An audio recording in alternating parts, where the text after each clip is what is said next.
स्वागत है दोस्तों आपका अपने YouTube चैनल सरल किताब में। अभी तक हम लोगों ने इंजीनियरिंग मैकेनिक्स में काफ़ी कुछ सीखा है और उसी के आगे आज हम लोग देखेंगे कि आखिरकार रेस्ट किसे कहते हैं, मोशन किसे कहते हैं, कोई बॉडी रेस्ट में कब होगी, मोशन में कब होगी, और जो आपका रिलेटिव वेलोसिटी है, रिलेटिव वेलोसिटी यह क्या है। तो आज के इस लेक्चर में हम लोग इन्हीं के बारे में डिस्कशन करने वाले हैं, तो वीडियो को बिल्कुल भी स्किप मत करिएगा। पहले हम लोग रेस्ट का कॉन्सेप्ट समझेंगे, मोशन का कॉन्सेप्ट समझेंगे, उसके बाद रिलेटिव वेलोसिटी का कॉन्सेप्ट समझेंगे। जब ये तीनों कॉन्सेप्ट आपके क्लियर हो जाएंगे तब फिर मैं लास्ट में आपको बहुत ही अच्छी चीज़ बताऊंगा कि जो हम लोग बोलचाल की भाषा में सफ़र के दौरान एक सेंटेंस यूज करते हैं, बोला करते हैं कि अगला स्टेशन यह आने वाला है, मतलब गाज़ियाबाद स्टेशन आने वाला है या अलीगढ़ स्टेशन आने वाला है, दिल्ली स्टेशन आने वाला है। तो क्या हम लोग ये सही बोलते हैं या फिर गलत बोलते हैं? तो आज के इस वीडियो में, यह वीडियो देखने के बाद आपका ये जो डाउट है बिल्कुल भी नहीं बचेगा, डाउट आपका पूर्णतः क्लियर हो जाएगा। तो वीडियो की चलिए शुरुआत करते हैं।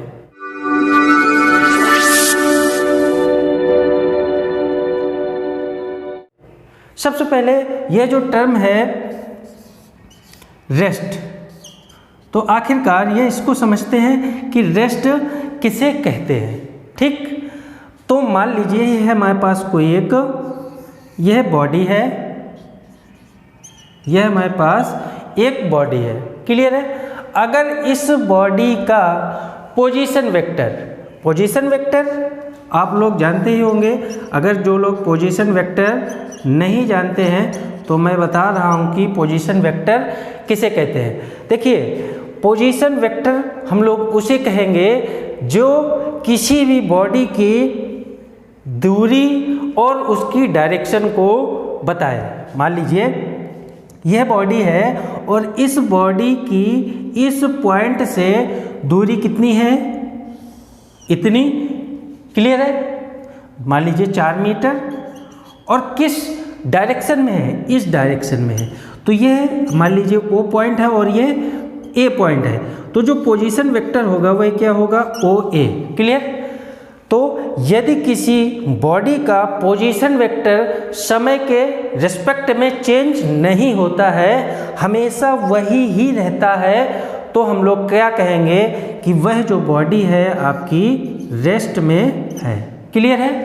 इसका मतलब मान लीजिए यहाँ पर कोई इंसान, कोई आदमी खड़ा है और यह आदमी से इस वस्तु की दूरी हमेशा 4 मीटर दूरी पर है और ईस्ट डायरेक्शन में है, क्लियर। हमेशा यह बॉडी इस आदमी से 4 मीटर पूरब दिशा में है, तो हमेशा चाहे वो आज देखे या कल देखे, हमेशा इतनी दूरी पर और इसी दिशा में अगर यह बॉडी बनी रहती है तो क्या कहेंगे हम लोग कि यह बॉडी आपकी रेस्ट में है, ठीक है।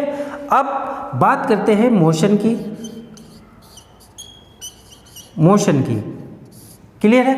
तो देखिए, अगर किसी भी बॉडी का किसी पॉइंट से हम लोग देखें और उस पॉइंट के रिस्पेक्ट में उसका पोजीशन वेक्टर चेंज हो जाए, पोजीशन वेक्टर चेंज होने का मतलब या तो उसकी दूरी चेंज हो जाए या फिर दूरी ना बदले तो उसकी क्या बदल जाए, डायरेक्शन बदल जाए। दो में से कोई एक वैल्यू अगर चेंज हो जाए तो हम लोग क्या कहेंगे कि पोजीशन वेक्टर चेंज हो गया। कैसे चेंज हो गया देखते हैं। मान लीजिए यह हमारे पास एक यह बॉडी थी और यह बॉडी पॉइंट O से यह 4 मीटर ईस्ट डायरेक्शन में थी, क्लियर है। अब हमने मान लीजिए अभी देखा तो 4 मीटर ईस्ट में था, थोड़ी देर बाद देखा तब भी 4 मीटर ईस्ट में था, अगले दिन देखा फिर भी 4 मीटर ईस्ट में था। इसका मतलब क्या है, ये अगर हम लोग इसको A पॉइंट दे दें तो जो पोजीशन वेक्टर है OA क्या है, ऑलवेज कांस्टेंट है, ठीक। तो इसका पोजीशन वेक्टर कांस्टेंट है, मतलब बॉडी क्या है, रेस्ट में है। ठीक है, अब देखिए अगर इसका पोजीशन वेक्टर चेंज हो रहा है, पोजीशन वेक्टर चेंज हो रहा है, तो इसका मतलब क्या है, यह बॉडी रेस्ट में नहीं रहेगी। रेस्ट में नहीं रहेगी, इसका क्या मतलब है, पोजीशन वेक्टर जब चेंज होगा तो किस तरीके से चेंज होगा, या तो इसकी दूरी बदल जाए या इसकी डायरेक्शन बदल जाए। तो देखिए दूरी अगर बदलती है, ये अगर O पॉइंट है और ये आपका A पॉइंट है, यहाँ पर अगर बॉडी आ जाए और हम कहें कि यह दूरी आपकी 5 मीटर है, तो देखिए दूरी तो बदल गई, दूरी चेंज हो गई, 4 मीटर थी पहले, अब 5 मीटर हो गई, बट डायरेक्शन वही है। तो यहाँ पर आप लोग देख रहे होंगे कि जो पोजीशन वेक्टर था OA, ये क्या हो गया, चेंज हो गया, क्योंकि दूरी बढ़ गई, दूरी में चेंजमेंट हुआ। अगर मान लीजिए दूरी 4 मीटर ही रहे और इसकी डायरेक्शन चेंज हो जाए, यह ईस्ट की जब बजाय वेस्ट हो जाए, तब भी हम लोग क्या कहेंगे, इसका पोजीशन वेक्टर चेंज हो गया। क्यों चेंज हो गया, क्योंकि ये बॉडी पहले पूरब दिशा में थी, अब कहाँ आ गई, पश्चिम दिशा में, मतलब बॉडी घूमी। तो इसका मतलब क्या है, बॉडी का पोजीशन वेक्टर चेंज हुआ, तो पोजीशन वेक्टर जैसे ही चेंज हुआ तो बॉडी आपकी रेस्ट में नहीं रहेगी, वह बॉडी आपकी मोशन में आ जाएगी। तो कोई अगर आपसे कहे कि कोई भी बॉडी रेस्ट में कब होगी, यदि उसका पोजीशन वेक्टर कांस्टेंट रहे, पोजीशन वेक्टर ना बदले, तो वह बॉडी आपकी रेस्ट में है या उसकी वेलोसिटी क्या हो, 0 हो। क्लियर, तो बॉडी आपकी किस में होगी, रेस्ट में होगी। अगर पोजीशन वेक्टर चेंज हो रहा है तो इसका मतलब क्या है, वेलोसिटी उसकी डज नॉट इक्वल टू 0 है, उसकी वेलोसिटी 0 नहीं है। तो वेलोसिटी 0 नहीं है तो इसका मतलब क्या है, वेलोसिटी का या तो मैग्नीट्यूड चेंज हो रहा है या तो डायरेक्शन चेंज हो रही है, क्योंकि velocity is a vector quantity. Clear है, उम्मीद करता हूँ यह कॉन्सेप्ट आपका क्लियर हो गया होगा। अब बात आती है यह रिलेटिव वेलोसिटी की। आखिरकार ये रिलेटिव वेलोसिटी किस परी का नाम है, चलिए इसको समझते हैं।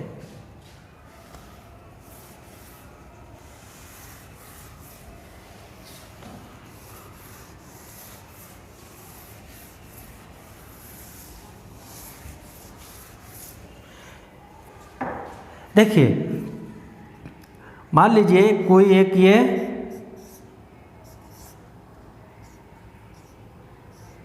आदमी है जो कि इस डायरेक्शन में 40 किलोमीटर पर आवर से जा रहा है। क्लियर, अब कोई एक दूसरा आदमी है जो इसी डायरेक्शन में 20 किलोमीटर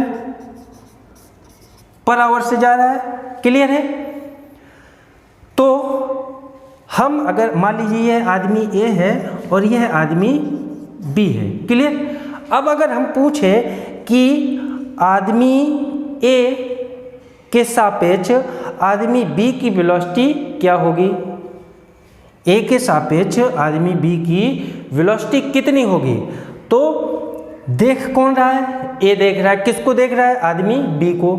तो जो देखने वाला होता है उसको हम लोग क्या कहते हैं, ऑब्जर्वर कहते हैं। क्या कहते हैं, ऑब्जर्वर। क्लियर है, तो इसमें एक कंडीशन होती है कि जो ऑब्जर्वर होता है उसकी वेलोसिटी को हमेशा क्या होना चाहिए, 0 होना चाहिए, तभी वह अच्छे से बता पाएगा कि जो ऑब्जेक्ट है जिसको हम ऑब्जर्व कर रहे हैं वह आखिरकार किस कंडीशन में है, रेस्ट में है, मोशन में है, मोशन में है तो कितनी वेलोसिटी से मूव कर रहा है, किस डायरेक्शन में मूव कर रहा है। तो इसका मतलब जो ऑब्जर्वर है उसकी वेलोसिटी को क्या होना चाहिए, 0 होना चाहिए। तो इसकी वेलोसिटी को 0 कैसे करेंगे, देखिए यह जो आदमी A है यह इस डायरेक्शन में जा रहा है, इसकी वेलोसिटी 0 करने के लिए इसके पास जो कुछ है वह सब कुछ जिसको देख रहा है उसको दे दे, लेकिन डायरेक्शन को क्या करे, अपोजिट कर दे। तो देखिए इसकी 20 किलोमीटर पर आवर की वेलोसिटी इस डायरेक्शन में थी, अब जब ये इसको देगा तो वेलोसिटी की डायरेक्शन इधर आ जाएगी, कितनी आ जाएगी, 20 किलोमीटर पर आवर। क्लियर है, अब देखिए तो अब इसने अपनी वेलोसिटी इसको दे दी सामने वाले को, तो अब ये बेचारा इसके पास क्या बचा, कुछ नहीं बचा, ये भिखारी हो गया। भिखारी होने का मतलब ये क्या आ गया, रेस्ट में आ गया, इसकी वेलोसिटी क्या हो गई, 0 हो गई। क्लियर है। अब देखिए एक चीज़ मैं आपको बता दूं, अगर आपको कहीं भी देखने को मिल जाए, ये मान लीजिए ये कार है, अगर आपसे कोई कह दे इस कार की जो वेलोसिटी है वह 50 किलोमीटर पर आवर है, तो इसका मतलब आपको यह समझना है कि इस कार की जो वेलोसिटी है वह किसके सापेक्ष है, ग्राउंड के सापेक्ष दी गई है, ग्राउंड के सापेक्ष ही इस कार की वेलोसिटी है। ठीक, अगर आपको किसी भी ऑब्जेक्ट की वेलोसिटी दी जाती है और उसमें यह नहीं बताया जाता कि किसके सापेक्ष है, तो आपको यह मान के चलना है कि यह जो वेलोसिटी बताई गई है यह हमेशा ग्राउंड के रिस्पेक्ट में ही बताई गई है। क्लियर। अब देखिए यह ऑब्जर्वर ने अपनी वेलोसिटी इसको दे दी, आदमी बी को, इसके पास कुछ नहीं बचा, यह आदमी क्या आ गया, रेस्ट में, इसकी वेलोसिटी 0 हो गई। अब यह जब इसको देखेगा तब क्या कहेगा कि इधर ये 40 जा रहा है, इधर ये 20 जा रहा है, तो इसका मतलब ओवरऑल इस डायरेक्शन में वेलोसिटी होगी, कितनी होगी, 20 किलोमीटर पर आवर की। क्लियर है। 20 किलोमीटर पर आवर की वेलोसिटी होगी, वो भी इस डायरेक्शन में। तो इस आदमी को क्या लगेगा कि यह जो आदमी बी है वह 20 किलोमीटर प्रति घंटे की दर से हमसे आगे की ओर जा रहा है। क्लियर है। यह कॉन्सेप्ट क्लियर हो गया होगा। यहाँ पर हमने दोनों आदमियों की जो वेलोसिटी है वह सेम डायरेक्शन में दिखाई थी। अगर हम लोग दोनों की वेलोसिटी अपोजिट डायरेक्शन में दिखा दें, मान लीजिए यह 60 किलोमीटर पर आवर की वेलोसिटी से जा रहा है इधर, और यह आदमी 20 किलोमीटर या 30 किलोमीटर पर आवर की वेलोसिटी से इस डायरेक्शन में जा रहा है। यह आदमी ए है और यह आदमी बी है। क्लियर। अब आपसे पूछा जाए कि इस आदमी की वेलोसिटी बी की ए के सापेक्ष क्या होगी या इसकी वेलोसिटी इसके सापेक्ष क्या होगी, तो उस केस में देखिए क्या करना है। हमने क्या बताया था, जो ऑब्जर्वर है, जो जिस वस्तु को देख रहा है, तो ऑब्जर्वर की वेलोसिटी 0 होनी चाहिए। मान लीजिए यह ऑब्जर्वर है, यह ऑब्जर्वर इस ऑब्जेक्ट को, इस आदमी को देख रहा है, तो इसकी वेलोसिटी सर्वप्रथम क्या होनी चाहिए, 0। इसकी वेलोसिटी 0 कब होगी, जब ये अपना सब कुछ दान कर दे, ये कंगाल हो जाए, भिखारी हो जाए। तो ये जब इसको देगा लेकिन डायरेक्शन को क्या करेगा, अपोजिट। 60 किलोमीटर पर आवर की इधर है और ये इस डायरेक्शन में जाएगी, तो क्या आ जाएगा, 60 किलोमीटर पर आवर। क्लियर। अब इसके पास कुछ भी नहीं बचा, यह बेचारा रेस्ट में हो गया। क्लियर। अब जब ये रेस्ट में हो गया तो इसको क्या लगेगा कि यह जो आदमी ए है यह 60 + 30 मतलब 90 किलोमीटर पर आवर की वेलोसिटी से इस डायरेक्शन में जा रहा है, पीछे की तरफ जा रहा है। क्लियर है। तो यह जो रिलेटिव वेलोसिटी टर्म है इसका थोड़ा थोड़ा कॉन्सेप्ट क्लियर हुआ होगा। अब इसी को थोड़ा सा आगे और बताते हैं ताकि आपके समझ में और अच्छे से आ जाए। देखिए कभी भी आप लोग जब सफ़र कर रहे होंगे तो सफ़र के दौरान आप लोगों ने देखा होगा, मान लीजिए आप इस बस से सफ़र कर रहे हैं और आप यहाँ पर बैठे हैं। कहाँ पर बैठे हैं, यहाँ पर इस तरीके से बैठे हैं। क्लियर। ये आपकी बस है और ये इधर से ऐसे जा रही है इस डायरेक्शन में, और यहाँ पर एक पेड़ है, ये ऐसे पेड़ है। क्लियर। मान लीजिए ये जो बस है यह 60 किलोमीटर पर आवर की वेलोसिटी से जा रही है। ठीक।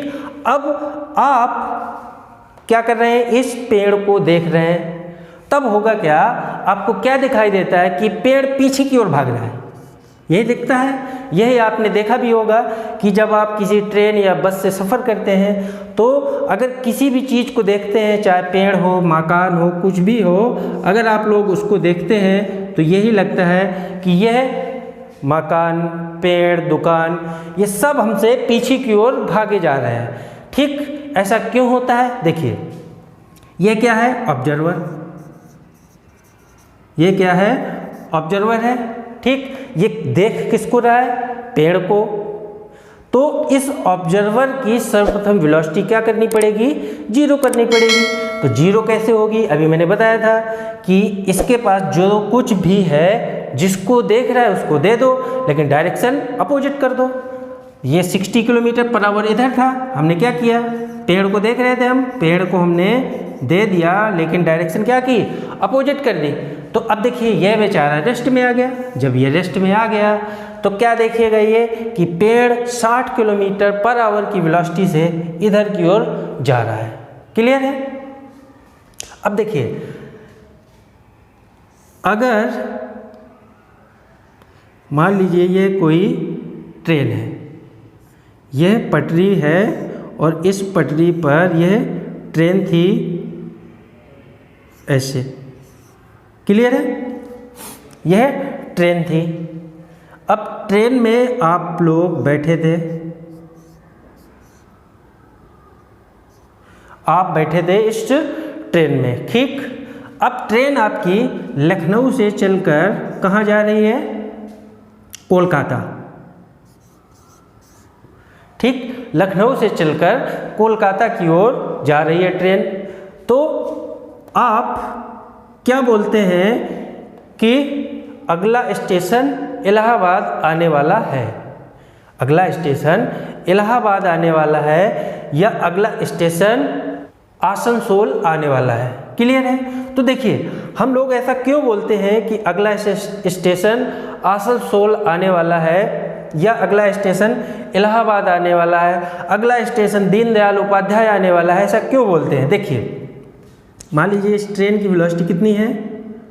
90 किलोमीटर पर आवर से, ठीक। अब आप किसी भी स्टेशन को देख रहे हैं, मान लीजिए ये क्या है? प्रयागराज है, प्रयागराज स्टेशन है। क्लियर? अब आप प्रयागराज स्टेशन को देख रहे हैं, तो मैंने अभी बताया था उस ऑब्जर्वर की वेलोसिटी क्या होनी चाहिए? 0। तो अब देखिए, इस ऑब्जर्वर की वेलोसिटी 0 कब होगी? जब ये अपनी वेलोसिटी सामने वाले को दे दे। तो यह 90 किलोमीटर पर आवर से जा रहा था, तो इसने क्या किया? अपनी वेलोसिटी 90 किलोमीटर पर आवर से इसको दे दी, किसको? प्रयागराज को। अब जब इसने प्रयागराज स्टेशन को दे दी अपनी वेलोसिटी, तो ये जो आदमी था ये क्या हो गया? रेस्ट में आ गया। अब जब ये आदमी रेस्ट में है और यह किसको देख रहा है? प्रयागराज स्टेशन को या दीनदयाल उपाध्याय स्टेशन को या आसनसोल स्टेशन को, तब इसको क्या लगेगा कि प्रयागराज स्टेशन तो हमारी तरफ आ रहा है। कितने वेग से आ रहा है? 90 किलोमीटर पर आवर की वेलोसिटी से आ रहा है, ठीक है। तो अगर आपके बगल में कोई बैठा यात्री अगर यह बोलता है कि अगला स्टेशन प्रयागराज आने वाला है या आसनसोल आने वाला है या सियालदह स्टेशन आने वाला है, तो वह क्या बोलता है? एकदम सही बोलता है। क्यों सही बोलता है? क्योंकि यहाँ पर आप लोग देख रहे हैं कि जो स्टेशन है उसकी वेलोसिटी किधर की ओर है? आपकी ओर है, ठीक। और अगर कोई आदमी प्रयागराज स्टेशन पर खड़ा है और वह इस ट्रेन को देख रहा है, तब उसको क्या लगेगा? क्या लगेगा? यह जो ऑब्जर्वर है इसकी वेलोसिटी 0 होनी चाहिए। इसकी वेलोसिटी क्या होनी चाहिए? 0। तो अब देखिए, यह क्या है? प्लेटफॉर्म पे पहले से ही खड़ा है, तो ये देख किसको रहा है? ट्रेन को। और ट्रेन आपकी 90 किलोमीटर पर आवर की वेलोसिटी से इधर जा रही है, तो इस आदमी को क्या लगेगा कि ट्रेन हमारी तरफ आ रही है। तो यहाँ पर स्टेशन में अनाउंसमेंट क्या होता है कि ट्रेन नंबर यह इस प्लेटफॉर्म पर आने वाली है। बट ट्रेन के अंदर क्या अनाउंसमेंट होता है कि अगला स्टेशन यह आने वाला है। अगर आप लोगों ने मेट्रो में सफ़र किया होगा तो आप लोगों ने ध्यान दिया होगा कि ट्रेन के अंदर अनाउंसमेंट होता है कि अगला स्टेशन लाल किला आने वाला है या कुतुब मीनार आने वाला है या आपका कोई भी स्टेशन आने वाला है। यह आप लोगों ने सुना होगा। अलग अलग जगह पे अलग अलग अनाउंसमेंट होता है, ठीक। ये किसके ऊपर डिपेंड करता है? ऑब्जर्वर के ऊपर डिपेंड करता है कि आखिरकार आप लोग देख क्या रहे हैं। तो उम्मीद करता हूँ रेस्ट, मोशन और रिलेटिव वेलोसिटी का कॉन्सेप्ट क्लियर हुआ होगा। बस चलते चलते आपको एक बहुत ही अच्छी चीज़ बता के जा रहा हूँ। उम्मीद करता हूँ आप लोग एक बार सोचेंगे, सोचने पे मजबूर हो जाएंगे। मान लीजिए एक कोई ऑब्जेक्ट है, क्लियर है, एक कोई ऑब्जेक्ट है, ठीक, जो हमसे हमेशा 10 मीटर की दूरी पर है। एक कोई ऑब्जेक्ट है, यह एक ऑब्जेक्ट है जो हमेशा इस पॉइंट से क्या है, 10 मीटर की दूरी पर है। तो बताइए यह बॉडी क्या है, ऑब्जेक्ट रेस्ट में है या मोशन में है? अब आप लोग बताइए यह बॉडी किस में है, रेस्ट में होगी या मोशन में होगी या कैन नॉट से या नॉन ऑफ दीज, ठीक। तो देखिए अगर यह बॉडी हमेशा 10 मीटर की दूरी पर है इस पॉइंट O से, ठीक है, तो देखिए रेस्ट और मोशन बताने के लिए आपको क्या पता होना चाहिए, पोजीशन वेक्टर। तो यहाँ पर आप लोग देख रहे होंगे कि इसका मैग्नीट्यूड कितना है, 10 मीटर, बट डायरेक्शन पता नहीं है। डायरेक्शन पता नहीं है तो हो सकता है अभी ये बॉडी इधर है, थोड़ी देर बाद ये बॉडी इधर आ जाए, लेकिन दूरी क्या होगी, हमेशा 10 मीटर। थोड़ी देर बाद ये बॉडी कहाँ आ जाएगी, इधर आ जाएगी, दूरी कितनी रहेगी, 10 मीटर, ये बॉडी इधर आ गई। तो देखिए यह जो बॉडी है हमेशा इस पॉइंट O से कितनी दूरी पर है, 10 मीटर की दूरी पर है। तो यहाँ पर आप लोग देख रहे होंगे कि जो बॉडी है हमेशा 10 मीटर की दूरी पर है, बट रेस्ट में नहीं है, क्योंकि इसका पोजीशन वेक्टर चेंज हो रहा है। तो इसलिए हम लोग कह सकते हैं कि यह जो बॉडी है यह आपकी रेस्ट में नहीं है, यह बॉडी आपकी मोशन में है। क्लियर है? तो उम्मीद करता हूँ यह आज का जो टॉपिक था rest, motion and relative velocity बहुत ही अच्छे से क्लियर हुआ होगा। यदि आप लोगों को अभी भी कोई डाउट है तो आप लोग कमेंट करके अपना डाउट पूछ सकते हैं। और एक चीज़ मैं बता दूँ, यह इंजीनियरिंग मैकेनिक्स एक ऐसा सब्जेक्ट है कि जिसको इंजीनियरिंग मैकेनिक्स समझ में नहीं आए उसको आगे आने वाले सब्जेक्ट कभी भी समझ में नहीं आएंगे, चाहे वो आपका मैकेनिक्स ऑफ सॉलिड हो, स्ट्रक्चरल मैकेनिक्स हो, स्टील स्ट्रक्चर ड्राइंग हो, थ्योरी ऑफ मशीन हो, मशीन डिजाइन हो, कोई भी सब्जेक्ट हो, फ्लूइड मैकेनिक्स हो, कभी भी समझ में नहीं आ सकता, because engineering mechanics is the foundation of engineering. तो आप लोगों से बस रिक्वेस्ट है कि इंजीनियरिंग मैकेनिक्स के जितने भी लेक्चर हैं आप लोग बहुत ही अच्छे से उनको पढ़िएगा, और जो भी डाउट हो आप कमेंट करके पूछ सकते हैं। मिलते हैं आपको नेक्स्ट लेक्चर में, तब तक thank you, thanks for watching.